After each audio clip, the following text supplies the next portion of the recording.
Assalamualaikum warahmatullahi wabarakatuh. Sahabat-sahabatku, seluruh subscriber Ngaus Kusbaha dimanapun Anda berada, alhamdulillah kita bisa bertemu lagi di channel Ngaus Kusbaha. Mari kita simak bersama-sama pengausan beliau melalui channel Ngaus Kusbaha ini. Assalamualaikum warahmatullahi wabarakatuh. Waalaikumsalam warahmatullahi wabarakatuh. Alhamdulillahirabbil alamin wassalatu wassalamu ala asyrafil mursalin sayyidina maulana Muhammadin wa ala alihi washabbihi ajmain. Amma ba'du. Ini yang makalah yang saya siapkan begini. Sekarang Indonesia itu dikepung oleh paham-paham keras. Sebetulnya untuk menghadapi paham-paham keras itu yang paling hebat tentu ilmu. Dalam banyak cerita, banyak saksinya juga. Pernah, ini masyhur sekali cerita ini. Syahrawi itu ketemu orang ekstrim yang mau mengebom orang-orang Islam yang sedang main di bar. Hukum lah kira-kira gitu. Karena di dunia Allah kok maksiat kok, ini baiknya mati aja daripada hidup, daripada ngeleng-ngeleng bumi gitu. Jadi tanya sama Syahrawi, kalau betul mereka jadi mati, aina masiruhum. Lalu mereka mati terus kemana? Dijawab oleh ekstremis tadi, ya ilanar, karena mereka matu finil maksiat, mati ketika maksiat. Terus jawabnya si Syahrawi, lalu kalau mereka akan neraka, itu keinginan Rasulullah apa keinginan kamu? Apakah pernah Rasulullah itu berkeinginan umatnya mati masuk neraka? Ya enggak. Ya sudah, kalau itu tidak keinginan Rasulullah jangan lakukan. Itu kan satu ilmiah yang luar biasa. Rasulullah tidak pernah ingin umatnya mati dalam keadaan siap masuk. Makanya tidak usah mati pas itu ya. Bener MC tadi, kalau mati milih tanggal dan milih tempat. Ya itu diantara pujian-pujian yang masyhur tuh, yang dulu sahabat ada yang muji Rasulullah itu, kulik tamu barroon min kulli aibin fakaan nama kulikta kama kasa. Jadi itu sebenarnya makalahnya sahabat, tapi yang untung Mustafa Atif karena dapat uang banyak dari nyanyi. Jadi itu sebenarnya makalah normal dari pujian seorang sahabat, tapi yang untung Mustafa Atif. Mungkin yang untung juga pengundangnya karena ternyata abadi ya. Tapi itu makalah itu. Nah cerita Imam Syahrawi tadi, Syahrawi Syahrawi Mutawali Syahrawi ya. Mufassir itu. Saya punya kitabnya itu 27 jilid. Saya sebagai peneliti itu ya ndak tasdek amat, karena saya butuh adit ya, butuh penguat itu, dan penguat itu pula yang saya bawa ke sini. Ya ini saya baca terjemahnya dulu, nanti saya baca Arabnya supaya dapat barokahnya Rasulullah SAW sebagai Jamiul Kalim. Nabi pernah didatangi seorang Bedui. Bedui itu Arabi, orang kampung.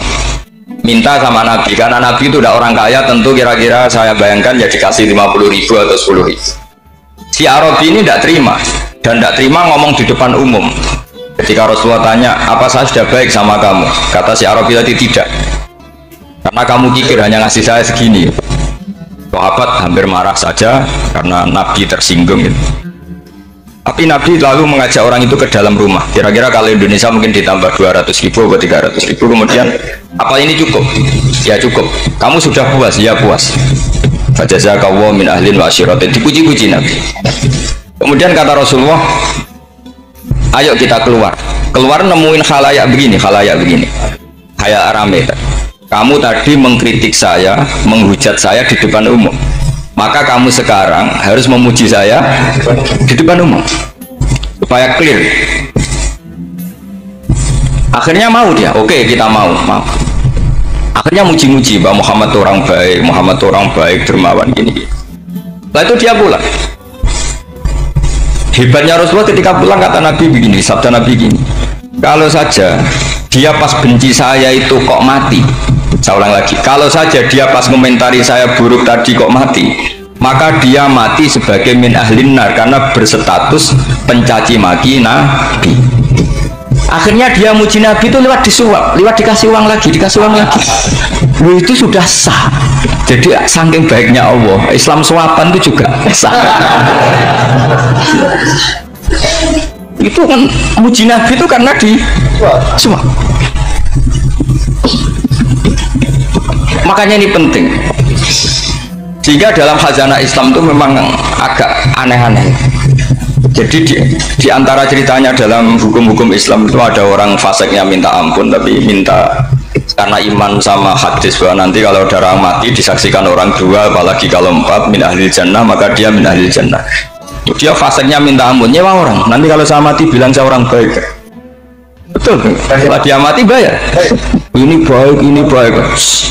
Satu kampung nggak ada yang percaya ini saksi bohong. Tapi sama Allah diampuni karena kesaksian suapan. Lalu berarti jenengan ngalalo suap ya enggak? Saya ada ngalalo suap, ngalalo sodakoh. Karena sekarang kalau ada caleg bayar katanya sodakoh. Ya sodakoh terpaksa. Ini penting saya utarakan karena apa? Allah itu menilai itu tidak sama dengan pikiran kita. Makanya kubu sebelah itu terlalu ekstrim, memaksa Allah berpikiran kayak dia. Satu karena kurang ngaji, nomor dua ya tadi emosinya lebih tinggi ketimbang intelektualnya. Ini penting saya utarakan. Ternyata orang yang jawab tadi apa nilainya plus, yaitu dia iman sama dawai Rasulullah Shallallahu Alaihi Wasallam. Kalau yang namanya saksi itu penting, cuma dia mendapat cara itu lewat suap. Tapi kan iman. Iman kalau dawai Nabi itu benar, kalau ada saksinya pasti min ahlil jannah. Terus dia nyari saksi harus dibayar ya dibayar. Sekarang sama iya 1 jutaan. Sekarang saya tanya di KPPS atau di mana-mana saksi pemilu itu dibayar enggak? Dibayar sah apa enggak? Sah. Jadi kadang kebenaran itu harus dibayar. Ini penting saya utarakan karena ada orang perempuan cantik dirayu, digaji supaya main di klub dibayar jadi orang maksiat. Lalu mungkin ada ustadz gaji dia bayar dia supaya mondok. Nggak tahu terusannya apa, terus diwayu apa enggak tahu. Pertanyaannya ketika kamu bayar kemudian jadi santri, itu kamu dosa nyuap apa dosa sodako membiayai proses kebenaran? Sodako. Tapi kalau yang bayar untuk jadi pegawai klub maka membiayai kemaksiatan. Maka pembiayaan ini penting secara fikih, arahnya kemana? Ke hak apa ke batin? Jika di Fathul Mu'in diterangkan misalnya ada orang layak jadi pemimpin dan kemudian rivalnya itu orang yang menyesatkan atau calon perusak bangsa, ya maka calon pemimpin yang soleh itu wajib berkompetisi meskipun bibadlil mal. Karena kalau yang memimpin orang fasik, kampung ini rusak. Kalau yang memimpin orang soleh, kalau nggak bayar juga nggak jadi, maka wajib bayar. Lah yang soleh bayar ini berstatus sedekah, tapi yang batil ini berstatus suap. Kenapa demikian? Karena yang namanya riswah atau ada yang baca ruswah adalah pembayaran untuk mengehakkan barang batil dan membatilkan barang hak. Sementara pembiayaan orang soleh adalah untuk memperkuat hak. Nah orang tuh nggak tahu, yang ngajinya tidak hatam-hatam tuh taunya pokoknya ar-rosi wal murtasi benar. Tapi nggak pernah mikir lalu definisi riswah atau ruswah itu apa. Ini bukan provokasi supaya semua calon bupati gubernur nyuap enggak, hanya nyuruh mereka sodako saja. Jadi kalau nggak jadi, tapi sodako betul ya, kalau nggak jadi ya tetap ikhlas, ngomong dari awal memang sodako. Lah soal gremeng ya bawaan manusia gitu ya. Ya nggak apa-apa, tapi tetap. Ini penting saya utarakan, makanya menurut saya itu bangga dengan Pak Hamid karena sepupu mbah saya itu karena alimnya. Meskipun banyak orang mensifati beliau wali dan memang wali betul, tapi saya tetap menstatuskan beliau orang alim yang dari kelaziman alim itu beliau wali. Jangan dibalik, wali dulu baru alim.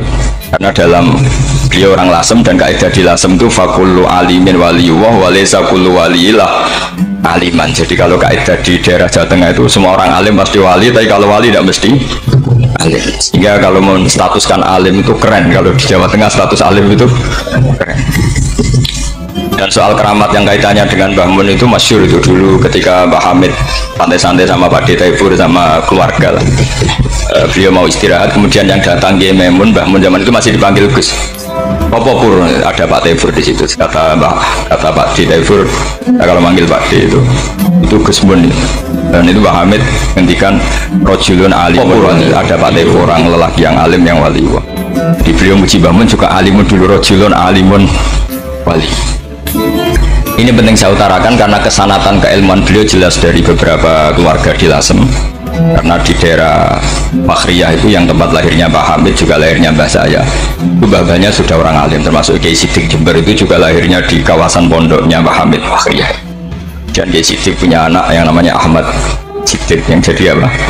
Rois Alnya sekarang ada Gus Wirjon macam-macam, itu semuanya juga keluarga Langsung. Nah, saya cerita keluarga ini penting bukan karena tafakhur atau tabai, bukan, karena Allah itu membuat satu tradisi besar memang lewat dzurriyyah. Sehingga Allah ngendikan misalnya ulaikal ladzina an'ama Allahu 'alaihim minan nabiyyin min dzurriyyati Adam wa mimman hamalna ma'an wa min dzurriyyati Ibrahim wa Israila wa mimman hadaina wastabaina. Karena tanpa dzurriyyah itu nggak ada tradisi, nggak ada kultur. Misalnya saya menjadi hafal Quran dulu, bapak saya itu tiap zaman Pak Hamid masih sugeng, yang semaan di sini itu pasti bapak saya, namanya Kiai Haji Nur Salim. Kadang diajak baca Quran di kamarnya Kiai Hamid. Karena kalau bapak saya itu mantu ponaan sama Pak Hamid. Itu dulu bapak saya memotivasi saya supaya hafal Quran itu gini, kowe kudu hafal Quran. Nak kowe hafal Quran, iku kepaten obor. Kok anak merapal luwe duwe alasan. Jadi kalau ada Gus tidak alim itu mesti salah bapaknya. Karena kalau bapaknya bisa baca Wahab, anaknya mau baca Primbon tuh malu. Tapi kalau bapaknya sudah bacanya WA, anaknya jadi Primbon. Era cucu sudah dukun. Era cucu sudah kayak Dimas Kanjeng, nanti itu pasti. Karena nggak ada rasa malunya. Tapi kalau bapaknya alim baca Wahab misalnya, juga qanaah, anaknya juga itu figurnya. Terus cucunya juga gitu figurnya. Makanya disebut dzurriyatam ba'duha. Ini penting. Dulu Mbah Mun itu sering ijazahi saya, itu persis ijazahnya bapak, ijazahnya Pak Hamid. Kalau punya amplop itu ya dibeda-bedakan, ini amplop dari tamu, ini dari pejabat, ini dari orang fakir. Jika penggunaannya juga sesuai itu, tidak serampangan. Karena dianggap amanat. Kalau kita salah tasarruf maka menjadi hisab. Kalau sekarang nggak salah dikumpulkan. Orang desa salam template wadol pitik kuru, wedhus kuru. Ambek gusi tuku HP seri terbaru itu kan kasihan ya. Padahal sing salam template itu ibunya kerja di Malaysia. Mungkin gelantungan ngecat tembok di Malaysia. Hasil salam template digugus tuku HP terbaru itu kan nggak imbang. Nah, tuku tasbih kan sumbut. Ini bukan nyindir tapi ngamuk jadi. Jadi ini penting karena semuanya itu ada hisabnya. Walatus alunna yauma idzin anin. Karena tradisi ini harus kita teruskan ala qadri istito. Karena itu nanti yang mengawal ilmu. Kemudian termasuk tradisi mengakui santri goblok, ini penting. Itu nggak ada santri sebarokah santri goblok. Makanya dulu Mbah Mun, Mbah Hamid, Kiai alim itu kalau sama santri goblok ya tidak benci. Nggak kayak sekarang semua orang bikin sekolah unggulan. Sekolah unggulan itu kritik saya hanya memproduksi orang-orang yang nantinya mendapat. Kalau kamu punya santri hafal Quran, nanti hadiahnya umroh. Langlanya umroh, santri pinter hadiahnya beasiswa. Tapi hubungannya sama negara itu mendapat. Sementara santri yang goblok hidup di pedalaman Kalimantan karena di sana belum ada masjid, bikin masjid. Sebagian hartanya dipakai masjid, sebagian hartanya dipakai bangun masjid. Ini yang goblok pendiri masjid, yang pinter pengajian di masjid dibisaroi uang kas masjid. Artinya gini, ya kalau halalnya halal, tapi kita boyorok hikmahnya orang-orang goblok.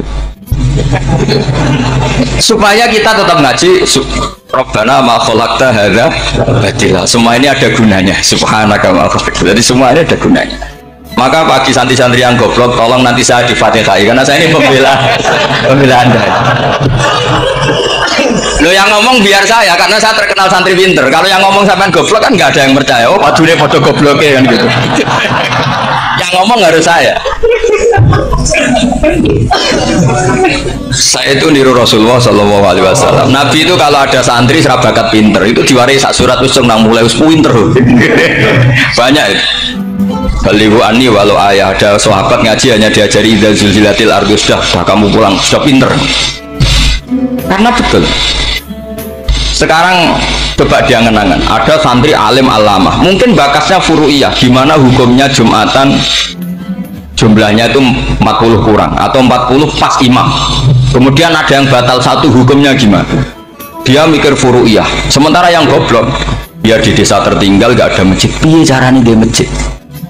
Ini bikin aslul ibadah, yang sini sudah khilaf tentang yang nggak penting. Jadi orang goblok itu kadang lebih keren. Akhirnya apa? Duriannya yang goblok nanti jadi orang alim alama ngekholi wong goblok karena pendirinya biasanya orang pati pinter. Itulah Allah Subhanahu wa taala. Ada bikin sesuatu itu sia-sia. Nah, saya ini korban ilmu itu. Akhirnya santri saya banyak yang nggak jelas. Ya, tapi ya saya terima saja. Saya santri itu macam-macam. Ada yang profesor, ada yang doktor, ada yang goblok, ada yang baru tobat kemarin, ada yang Cina lagi seneng ahli sunnah wal jamaah, macam-macam. Semuanya ngaji sama saya. Karena saya tetap berkeyakinan Rabbana ma khalaqta hadza. Ini penting saya utarakan karena khazanah kita ini jangan digerus oleh orang yang tidak bertanggung jawab. Pernah ada di hadis Muslim, ini cerita di Sahih itu. Ada seseorang sedang sujud kemudian diinjek oleh orang fasik. Saya ulang lagi, diinjek. Rokobanya, yang diinjek itu rokobanya. Lehernya itu diinjek sama orang fasik. Kemudian si yang sujud tadi bersumpah wallahi la yaghfiru wallahu lak. Demi Allah, Allah tidak akan mengampuni kamu. Itu Allah kemudian mewahyukan sama Nabi di zamannya. Wahyunya adalah manggalladzi yata'alla alayya alla aghfira li fulan laqad ghafartu dzunuba wa ahbattu amalak. Siapa yang mencantut namaku dengan menstatuskan saya tidak bisa memberi maaf, sungguh orang itu saya maafkan dan yang ahli ibadah amalnya tak cabut semua, tak hapus. Karena Allah tuh nggak boleh distatuskan sesuai keinginan kita. Kita sedang soleh terus mengatakan orang lain tidak soleh, Allah tidak akan ngampuni. Ngampuni tidak, itu wilayahnya Allah, dan Allah yaf'alu ma yasha, dan Allah berkali-kali memaklumatkan dirinya yaghfiru liman yasha wa yu'adzibu man yasha. Tapi ini kubu sebelah nyifati Allah hanya wa yu'adzibu, kubu sebelah kan gitu. Tidak pernah kalau Allah disifati yaghfir. Bagaimana Allah gak tersinggung? Allah selalu distatuskan yu'adzib. Kira-kira kalau Allah kan gini, saya ini bisa u'adzib, bisa aghfir, kenapa status saya tinggal yu'adzib? Ini ngaji di mana? Khatam enggak gitu kan. Makanya resikonya ahli sunnah itu masyhur tuh Pak Hamid Pasuruan, tamu macam-macam diterima. Ketika orang benci Golkar itu ada tamu dari Golkar juga diterima. Ketika orang nggak mau diberi hadiah oleh orang Golkar, Pak Hamid ya diterima. Bilang ke bapak, mengaku lo mau wainur, duit enggak ono gunane dhewe. Sing marai rawan hisab itu kan kamu dapat uang nggak jelas kemudian kamu pakai pribadi. Kalau orang-orang soleh kan nggak pernah dipakai, kan aman saja. Loh, dihisab apanya? Wong hanya peralon. Kalau istilahnya Mbah Hamid itu peralon. Datang diberikan orang lagi, datang diberikan. Kalau kena kamu kan hisab. Terus kamu nyate makan wareg glegeken. Nah, itu uangnya nggak jelas dipakai nyate glegeken, ya mesti hisab. Kalau nggak jelas ya disedekahkan kalau ingin bebas apa? Bisa. Tapi kalau sering sedekah biasanya nggak bebas dari miskin. Tapi kalau kamu wali kan tetap ya Pak Hamid itu masyhur bisa kok. Tapi kan nggak jadi miskin. Kamu nggak terkenal sakok tapi miskin. Ini nggak wali. Ini penting. Jadi kebanyakan orang ekstrim karena mensifati Allah Taala itu hanya dengan status yu'adzib, tidak dengan status yaghfir. Dan itu mereka harus ngaji lagi. Kurang apanya Rasulullah SAW? Nabi sebagai manusia benci sekali sama pembunuh Hamzah karena qatilu ahabbin nasi ila Rasulillah. Itu sama Wahsy. Siapa yang nggak tahu Wahsy? Qatala ahabban nasi ila Rasulillah, itu qatala Hamzah. Dan ketika Nabi nyuwun sewu maksud no Wahsy, Allah malah nurunkan ayat laisa laka minal amri syai'un aw yatuba alaihim. Ada pilihannya aw yatuba alaihim. Apa yang terjadi? Justru Allah mentobati Wahsy. Memaafkan Wahsy, mentobati Wahsy. Ada sahabat yang dipuji Nabi Hamamatul Masjid, akhirnya su'ul khotimah. Kita tahu ceritanya siapa? Sa'labah.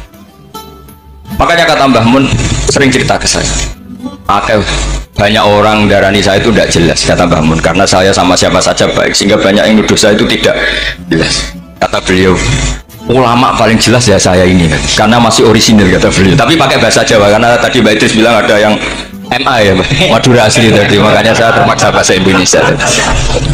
Kata Mbah Mun, ulama paling jelas ya saya, karena saya menyikapi siapa saja baik, karena di hati saya hanya membaca laisa laka minal amri syai'un aw yatuba alaihim aw yu'adziba.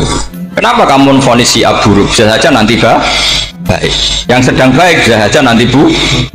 Kalau nasib seseorang nggak jelas, kenapa kamu sikapnya jelas?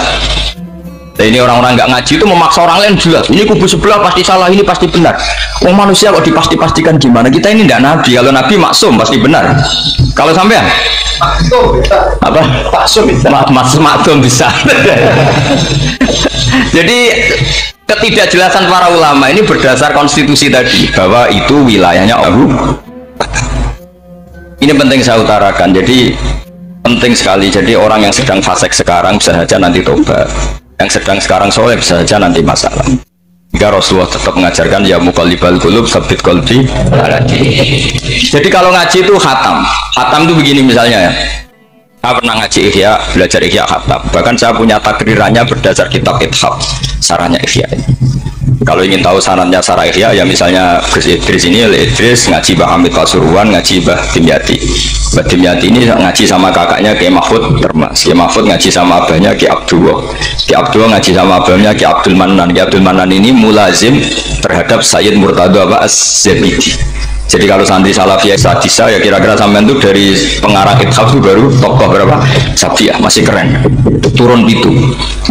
Masih kaya lah. Lah kamu kok miskin turun ke wolu katanya kan. Jadi nanti kalau masih keren. Itu sampai ngaji kitab kalau khatam, saya ulang lagi kalau khatam.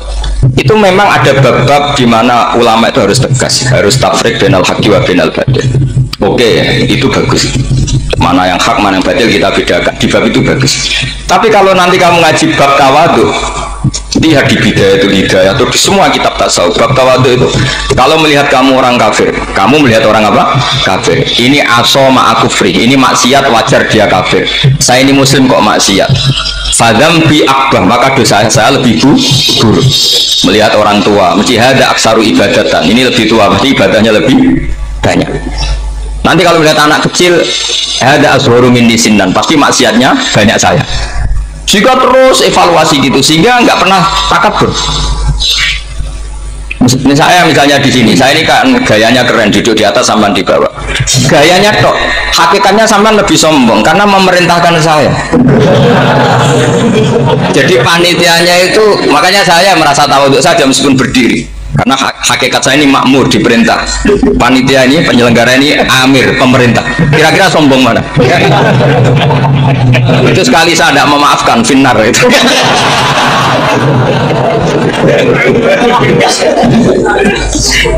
Tapi insya Allah tak maafkan. Iya masih insya Allah. Jadi ini penting. Jadi ya orang-orang yang ekstrim itu mikir keinginan Rasulullah SAW itu umatnya meninggal dalam keadaan baik. Makanya benar tadi notulen tadi, kalau doa, kalau ingin mandi itu memang harus ada jadabnya.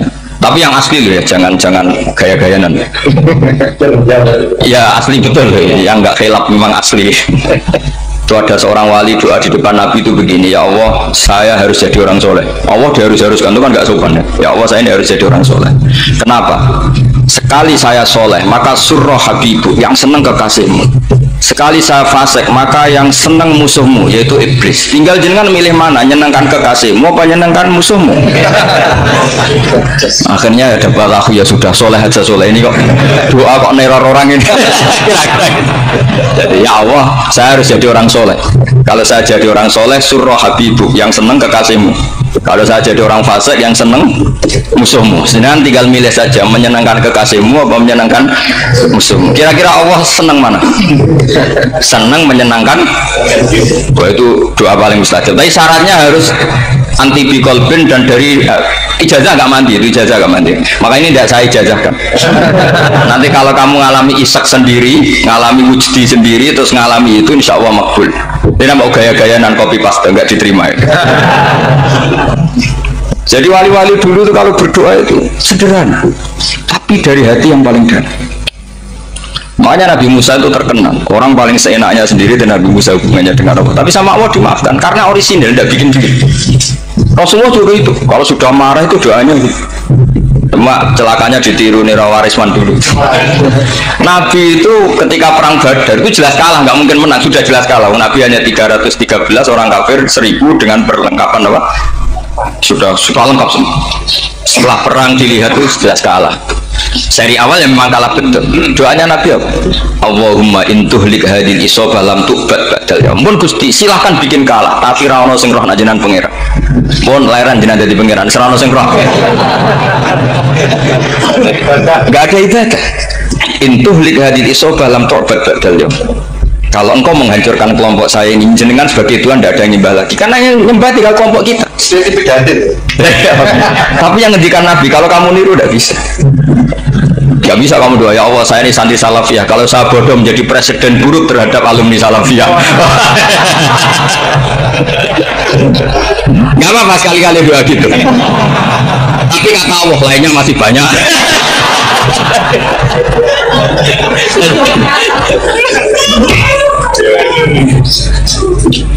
Tapi itu syaratnya tadi harus ada al-wujdi wasima. Jadi makanya Imam Ghazali punya kitab al-wujdi wasima. Karena ada masrob, ada syarat. Jadi wali mengikuti para nabi itu ada masrob, ada syarat. Sehingga perasaannya itu beda. Saya punya sekian contoh. Makanya tadi saya bilang di sini yang cerita nanti tak baca Arabnya ya, tabarruk dengan Jamil apa? Salim. Jadi Nabi menyontohkan gini ya. Hubungannya Nabi dengan umatnya itu kata Rasulullah ibarat orang punya unta atau sapi yang susah, yang sarodat itu berat. Kalau bahasa sini nopo pikir? Yang larat ya Pak? Melayu. Terus orang-orang lain ingin membantu, kubu sebelah ingin bantu. Tapi ketika mereka ingin bantu malah unta ini tambah lari karena asing. Semua selain pemiliknya ini kan bagi unta itu asing. Jadi mau dibantu ditangkap tambah lari karena ini orang asing semua. Ngajinya agak jelas, asalnya agak jelas, tapi mau ikut umat Islam ini asing semua. Akhirnya kata Nabi yang punya unta itu tadi datang, kemudian ngambil rumput, terus unta itu dipanggil, kemudian unta itu ngikuti. Kata Nabi, ibarat saya seperti itu. Kalau saya yang memimpin Islam, saya yang merawat umat saya, maka umat akan mudallalah, akan nurut. Tapi kalau yang rumat kalian, malah Islam menjadi kacau. Kenapa menjadi kacau? Karena tadi nyifati Allah saja salah. Orang Islam baik dihukumi kafir hanya karena tahlilan, hanya karena manakiban dihukumi kafir. Sekarang inginnya Nabi orang menjadi Muslim apa kafir? Inginnya Nabi orang menjadi Muslim apa kafir? Muslim. Lalu gara-gara melakukan perilaku tertentu dihukumi kafir. Iya, ziarah wali songo musyrik, nyekel patok musyrik. Katanya minta sama mayit. Padahal saya andekan jadi mayit itu diziarahi sampean nggak seneng. Nggak senengnya karena ya kadang murid itu jari gurunya ya kurang ajar. Masa gurunya dibilang gini, ya Allah, ingkana muhsinan fazid fi ihsani, wa ingkana musian fatajawaz anhu. Kata gurunya, soleh tenan darani ingkana. Makanya saya tidak suka zaman ziarah ke saya. Kecuali doanya ditasihkan dulu ke saya. Makanya nggak boleh ziarah itu pada Nabi, bisa murtad kan? Coba itu baca di depan Nabi, murtad gak? Ya Allah kali ini baik maka gini, kalau buruk masa Nabi baiknya ingkana. Lah orang-orang yang menyerang kita kan itu gak ada zaman sahabat doa seperti itu. Ya mesti gak ada, mana mungkin sahabat baca itu di depan Nabi. Masa Nabi didoain ya Allah kalau dia baik maka fasid, maka kalau dia buruk ya gak mungkin. Lah mereka nyerang kita itu gak ada dalam sejarah sahabat. Sahabat kok nahlili Nabi juga Nabi mau didoain maghfir lahu. Kan nanya kanjeng Nabi itu mau maghfir lahu. Ya mesti saja sahabat gak akan tahlilan. Yang kabudut itu Rasulullah, bahkan diistilahkan kabudut saja salah. Intaqala ila rafiqil ala. Nah kalau sampai harus ditahlili, kalau enggak yang rokok betul. Amalnya pas-pasan, dosanya berkelanjutan. Kondak gimana? Punya tanah warisan yang hasil merebut milik orang lain. Kamu sudah mati, dipakai anak cucumu. Ini berkelanjutan nggak dosanya? Berkelanjutan, berseri-seri. Mereka kalau nyerang kita kan sahabat tidak melakukan itu untuk Nabi, ya nggak mungkin lah sahabat mendoakan itu pada Nabi, kan nggak mungkin. Coba kalau kamu jadi mayit, terus kamu gurunya, terus ada murid kamu bilang Allahumma ingkana musinat fazid fi isani wa ingkana musian fatajawaz. Aduh, mesti kalau kamu bisa bangun. Ya Allah dong meyakini saya soleh itu masih ingkana. Kalau guru saya soleh maka, kalau guru saya buruk maka. Itu kan taklek namanya Pak. Itu kan kurang ajar. Terus saya tidak pernah doa gitu di depan Pak Hamid Pasuruan, tidak pernah. Saya kalau doakan bangun ya tidak pernah bu. Allahumma ali darajati fil jannah gitu. Saya nggak pernah, ingkana nggak pernah. Karena andekan itu saya juga sama kok. Sebab kalau ada orang doa di bangun gitu ya karena orang lain ya tak biarin. Tapi saya ada bilang amin deh, biarin aja sudah. Tapi kalau santri sarang nggak usah lah doa ya apa. Ingkana. Masa meyakini solehnya gurunya kok nunggu? Ini bukan ijazah, ini marah ini jadi pelurusan ya. Saya ulang lagi, ngaji itu harus khatam. Pentingnya khatam tadi, kalau di bab tafriq bainal haqqi wa bainal batin, seakan-akan kubu sebelah ini benar karena tegas. Tapi kitab itu tidak hanya bab itu, juga ada bab tawadhu. Di bab tawadhu itu, misalnya kita melihat orang kafir ini wajar maksiat kan dia kafir, masa saya mukmin maksiat. Dan ini kafir bisa saja nanti husnul khotimah, saya muslim bisa saja su'ul khotimah, sehingga tetap tawadhu. Melihat yang lebih sepuh ini aksaru ibadatan minni, melihat yang kecil asghar berarti aqallu maksiatan minni, sehingga melihatnya itu tawadhu. Jadi kalau di bab tawadhu semuanya orang itu mungkin. Nah di sini Rasulullah SAW mengajarkan, ketika malaikat Jabal bilang, Muhammad, orang yang mendustakan kamu saya tungkepi gunung biar mati semua. Kata Rasulullah, saya berharap keluar dari tubuh mereka min aslabihim, dari keturunan mereka orang-orang sing mukmin. Sudah karuan kafir saja Nabi tidak berhenti berharap, jangan-jangan nanti keturunannya mukmin. Dan itu betul. Kita tahu Abu Lahab punya anak Darroh itu mukminah, Abu Jahal punya anak Ikrimah juga mukmin. Dulu Walid bin Mughirah musuh besarnya Rasulullah punya anak Khalid bin Walid. Sekarang orang-orang yang abangan nggak hafal Quran, kadang anaknya hafal Quran lewat program PTPG, kadang hafal Quran malah anaknya nggak hafal. Makanya kalau pas wisuda sampai bingung, gurunya itu sampai nangis. Kenapa nangis? Ini anaknya orang nggak hafal Quran tak wisuda hafal, saya gurunya nggak hafal. Nah kenapa bisa jadi hafid? Karena guru sewaan. Itu banyak sekali. Ini penting saya utarakan supaya ekstremitas itu berkurang. Logika-logika yang dibangun ulama itu ngikuti riwayat.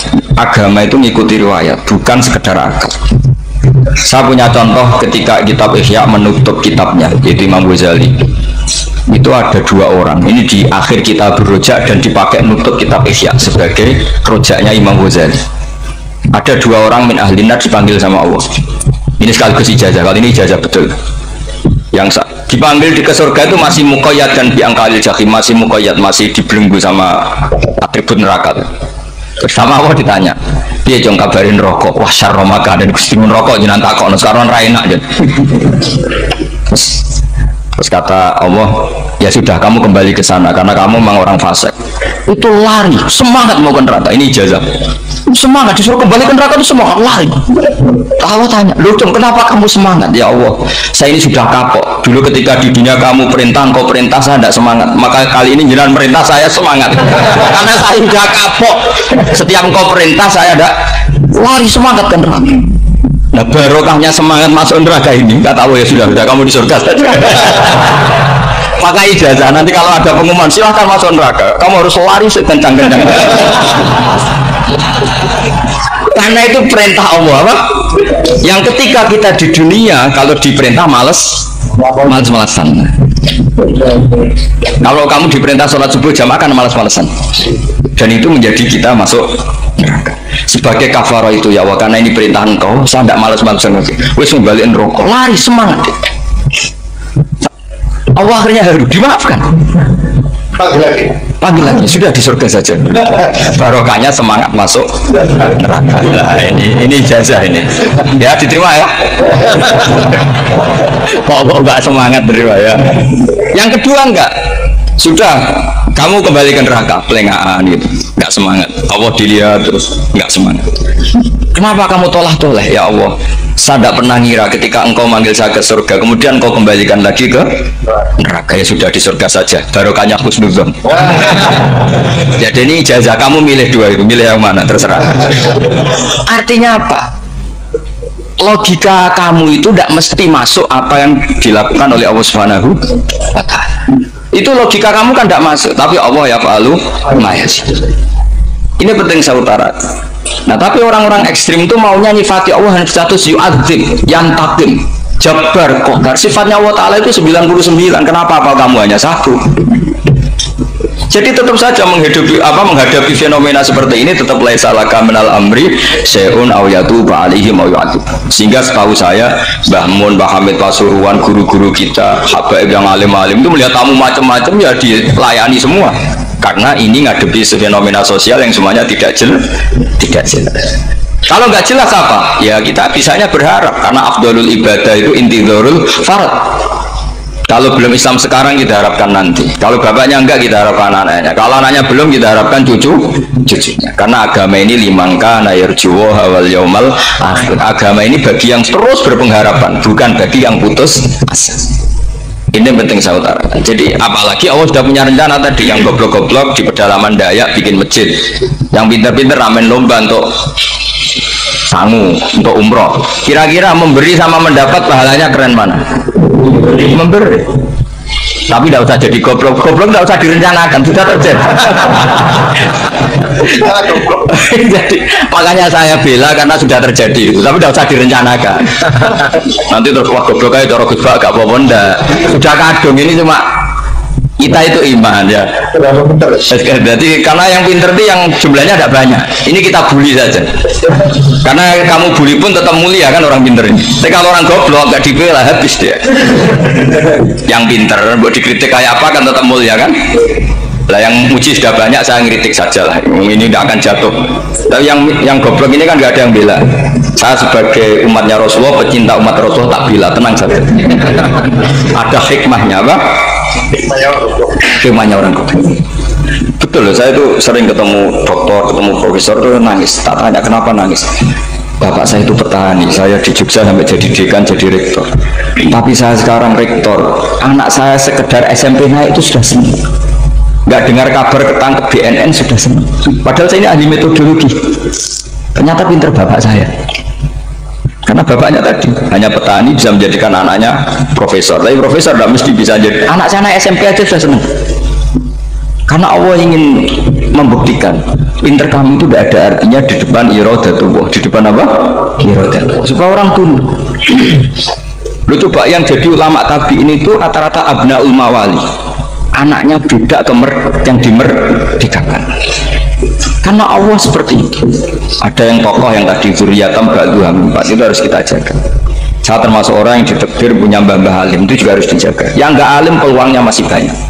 Banyak sebanyak-banyaknya. Asal tadi lewat jalur sregep dan kalau kudu ngaji saya nanti. Tak ajari robbana ma khalaqta hadza napa. Karena ayatnya gitu, min dzurriyyati Adam wa mimman hamalna ma'anu wa min dzurriyyati Ibrahim wa Israil. Terus terakhir ditutup wa mimman hadaina wa jtabaina. Itu umum. Tidak jalur nasab, siapa saja yang hadaina wa jtabaina.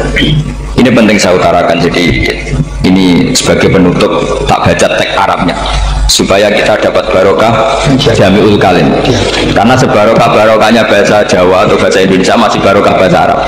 Cuma kalau tidak saya terjemah dulu, nanti saya baca ini kamu amin amin dikira doa aja sih. Makanya ini diterangkan dulu biar gak korban apa dia ini. Karena saya ini pernah Jumatan di satu kampung, imamnya itu sepuh. Imamnya sepuh, khutbah itu nggak selesai karena dia nggak bisa menyelesaikan sesuai teks di bukunya itu. Yang belakang mantul terus amin amin. Akhirnya Pak Khotib ngadeg lagi, congkurung Jawa.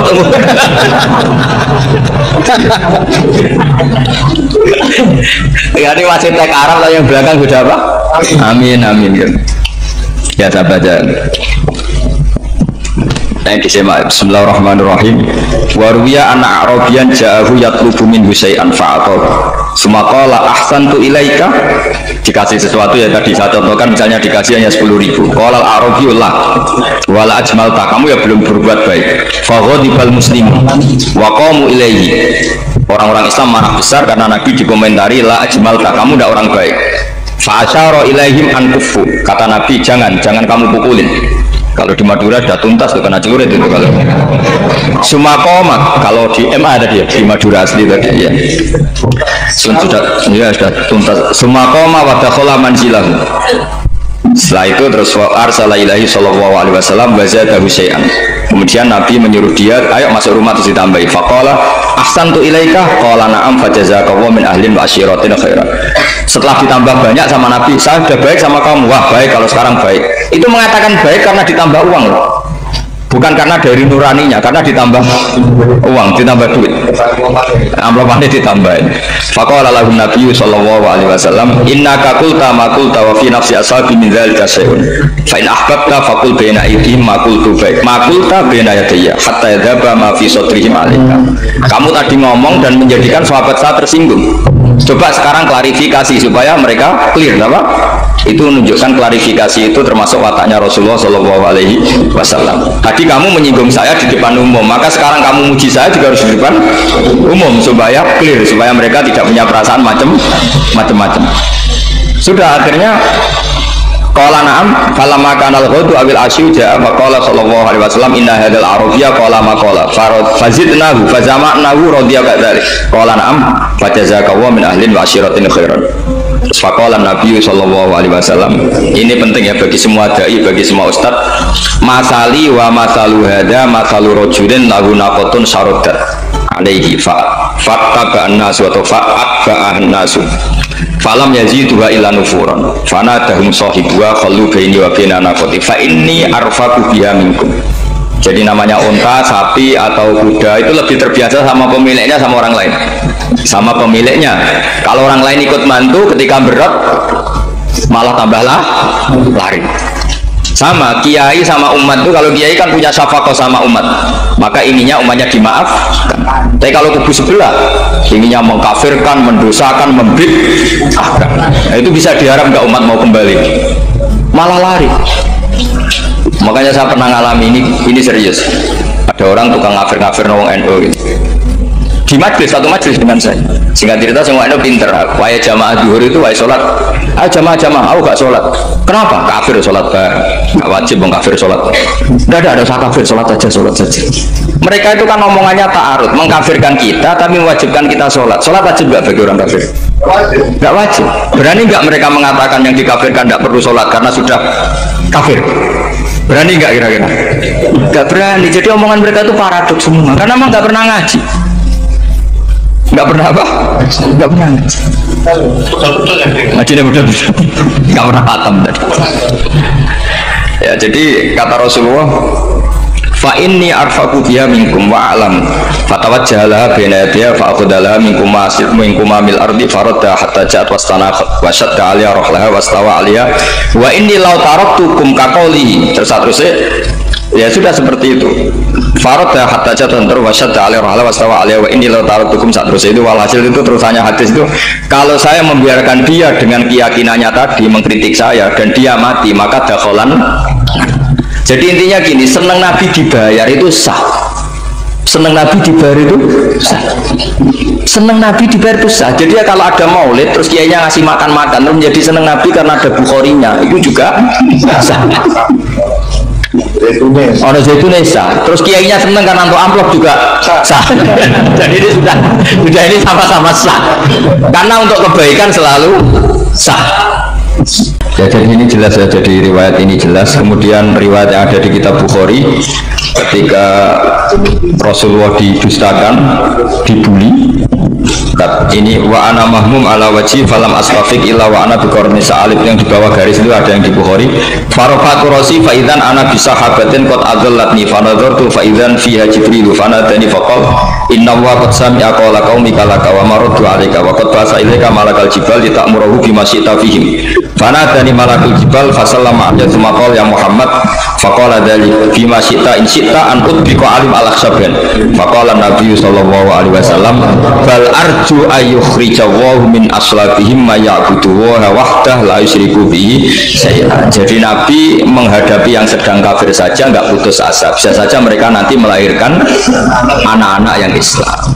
Jadi kalau ada kiai menghina orang kafir itu jangan melihat kiai kok pancanan wong kafir. Yang benar itu kiai yang penuh harapan, sehingga sama orang kafir saja berharap. Tapi sekarang enggak, kiai pancanan wong kafir, kiai kok pancanan wong fasik. Logikanya dibalik, kiai nelateni wong kafir nak menawa anak turune masuk Islam, kiai nelateni wong fasik anak menawa dadi soleh. Logikanya harus seperti itu. Nah soal perang itu beda. Perang kan mereka sudah menstatuskan diri ingin bunuh kita. Tentu kita harus berani untuk mempertahankan diri. Tapi kalau kondisi normal tidak bisa seperti itu. Ini kan kondisi normal. Itu Rasulullah. Ya nggak boleh. Karena tadi. Bahkan kalau saya pernah ngaji ini di Stogiri, pernah cerita Rasulullah jejer Nabi Nuh. Ada seorang wali, pasnya Abu Hasan Asyadili. Siapa Abu Hasan apa? Asyadili. Mimpi ketemu Rasulullah jejer Nabi Nuh.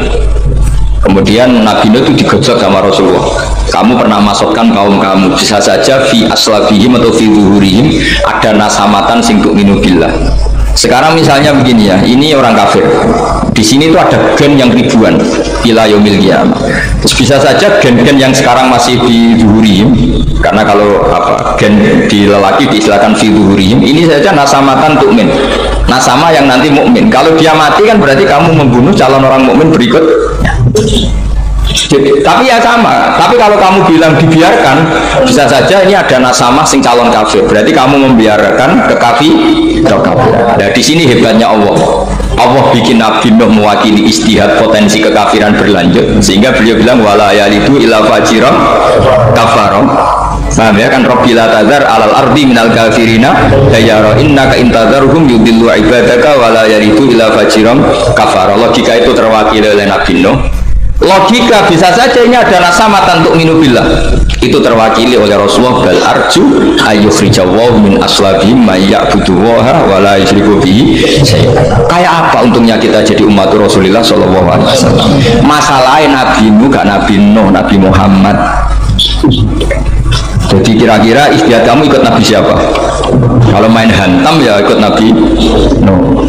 Kalau main rojak berharap Nabi Muhammad. Ya sudah, sampean ikut mana tuh? Nabi Muhammad.